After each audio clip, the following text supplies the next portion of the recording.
صحیح بخاری کی روایت ہے کہ اللہ ارشاد فرماتا ہے جس نے میرے ولی کے ساتھ عداوت رکھی میرا اس کے ساتھ اعلان جنگ ہے۔ تو پھر کتنا حساس معاملہ ہو گیا جب ولی کی عداوت، ولی کی دشمنی اللہ سے دشمنی قرار پائی کہ اب اس کا میرے ساتھ اعلان جنگ ہے، تو اب پھر ہمارے لیے ضروری ہو گیا کہ ولی کو پہچانے کہ ولی ہے کون، کہیں ہم اس کی مخالفت نہ کر بیٹھیں اور ہم اللہ جل شانہ کے قہر و غضب کا شکار نہ ہو جائیں۔ تو یہاں اسی حدیث میں جو بخاری کی میں نے آپ کے سامنے رکھی کہ میرا بندہ فرائض کی ادائیگی کے بعد کثرت نوافل سے میرا قرب حاصل کر لیتا ہے، پھر آنکھیں اس کی ہوتی ہیں، قوتیں میں ڈال دیتا ہوں، ہاتھ اس کے ہوتے ہیں لیکن پکڑنے کی توانائی خاص اس میں ڈال دی جاتی ہے۔ فَكُنْتُ سَمْعَهُ الَّذِي يَسْمَعُ بِهِ، کان اس کے ہوتے ہیں لیکن وہ میری اس دی ہوئی خاص قوت سے سنتا ہے۔ ہاتھ اس کے ہوتے ہیں لیکن پکڑائی کی قوت خاص طور کے اوپر میں اس میں ڈال دے۔ پاؤں اس کے ہوتے ہیں لیکن وہ میری عطا کردہ خاص قوت سے چلتا ہے۔ آصب بن برخیہ آنے واحد کے اندر تخت بلقیس لے آیا کہ نہ لے آیا؟ قرآن نے بیان کیا ہے نا، آنے واحد میں 1 مہینہ جاتے ہوئے لگتا تھا، 1 مہینہ آتے ہوئے لگتا تھا۔ حضرت سلیمان علیہ السلام نے کہا کہ بلقیس آ رہی ہے، بس وہ شہر سے باہر پہنچ گئی ہے، تو کوئی ہے جو اس کا تخت لے کر آئے، اس کے آنے سے پہلے حاضر کر دے۔ اور وہ تخت مکفل کر کے آئی تھی، 60 ہاتھ چوڑا تھا، 80 ہاتھ لمبا تھا اور کئی ہاتھ موٹا تھا۔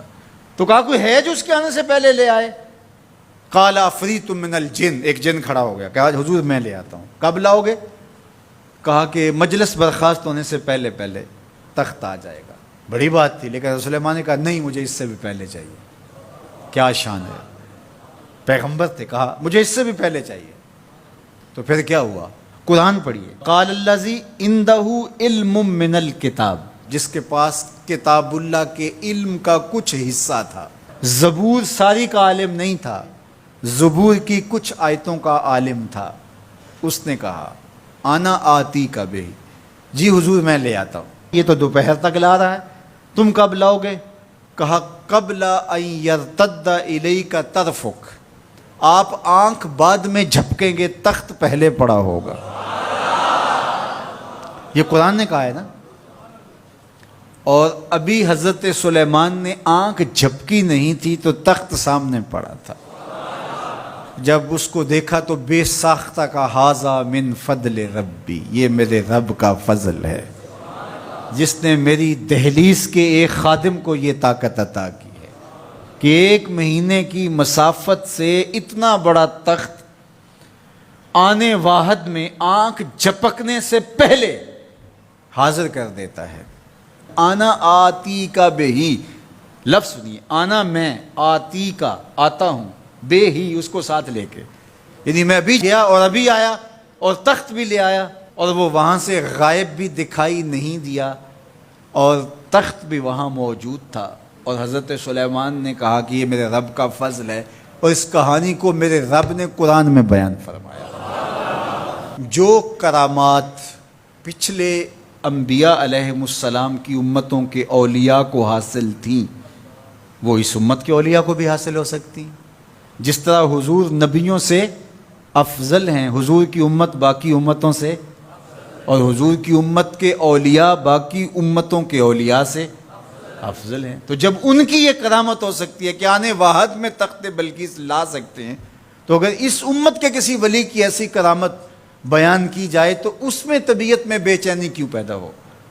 یہ تو حضرت سلیمان کی امت کے ولی کو بھی اللہ کمال دیا ہے، تو محمد عربی کے غلام کو کیوں نہیں دے سکتا؟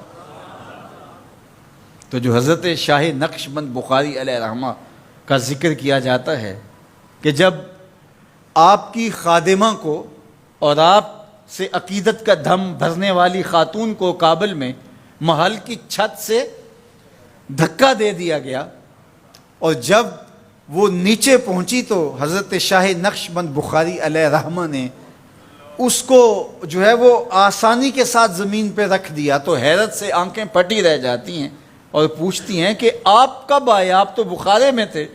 تو برجستہ بولتے ہیں تو از چبارہ آمدی من از بخارا آمدن، تو چبارے سے چل پڑی تھی، میں بخارے سے چل پڑا تھا۔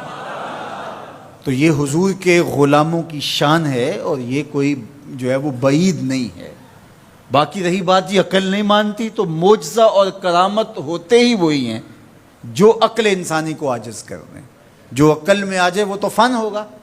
ما یعجز بہ العقل، عقل کی جہاں پہنچ نہ ہو، جو ظاہری اسباب سے ماورا ہو، جو چیزیں ما فوق الفطرت ہوں، تو انہیں ہی تو کرامت، قدرت یا معجزہ کہا جاتا ہے۔ اور اگر وہ عقل اور فہم اور ادراک میں آ جائیں تو پھر جو ہے وہ کیا ہو، تو اس کی نظیر ہمارے پاس قرآن میں موجود ہے۔ اب اللہ کا ولی کون ہوگا؟ حضور علیہ السلام سے پوچھا گیا، ابن مردوی اور باقی لوگوں نے روایت کیا کہ حضور ولی کون ہے؟ تو حضور علیہ السلام نے ارشاد فرمایا، اذا رؤوا ذکر اللہ، جس کو دیکھو خدا یاد آ جائے، جس کو دیکھنے سے رب یاد آ جائے، جس شخص کی صحبت میں بیٹھ کے رغبت دنیا کم ہو اور رغبت آخرت بڑھ جائے، اس کی صحبت غنیمت سب۔ اچھا، قرآن نے جو ولی کی علامت بیان فرمائی وہ یہ ہے، الذین آمنوا وکانوا یتقون، یعنی ولی کی جو علامتیں ہیں وہ ایمان اور تقوی ہے۔